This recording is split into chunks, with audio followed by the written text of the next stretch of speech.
অন্তর্বর্তীকালীন সরকারের ভুলগুলো চোখে আঙুল দিয়ে দেখানো হবে।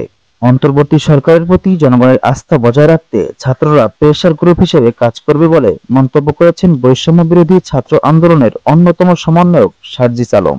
তিনি বলেন, ভুল ত্রুটি হলে অন্তর্বর্তী সরকারকেও চাপে রাখা হবে। তাদের ভুলগুলো চোখে আঙুল দিয়ে দেখানো হবে, যেন তারা জনগণের প্রতি তাদের দায়িত্ব পালন করেন। গতকাল মঙ্গলবার রাজধানীর পঙ্গু হাসপাতালে চিকিৎসাধীন আন্দোলনে আহত ১৪০ জনের সর্বশেষ পরিস্থিতি দেখার পরে কথা বলেন তিনি। সার্জিস আলম আরো বলেন, অন্তর্বর্তী সরকারের জনগণের প্রতি দায়বদ্ধতা রয়েছে। জনগণ অনেক প্রত্যাশা নিয়ে তাদের দায়িত্ব দিয়েছে। তারা যেন তাদের দায়িত্ব পালন করে সেটি নিশ্চিতে আমরা তাদের চাপে রাখব। ছাত্র জনতার গণ অভ্যুত্থানে আহতদের সরকারি সাহায্য সহযোগিতা প্রসঙ্গে তিনি বলেন, আন্দোলনে আহতরা এখনো পর্যাপ্ত সহযোগিতা পাচ্ছে না। সরকারি লাল ফিতার দূরত্বের কারণে সরকারি সহায়তা বিলম্ব হচ্ছে।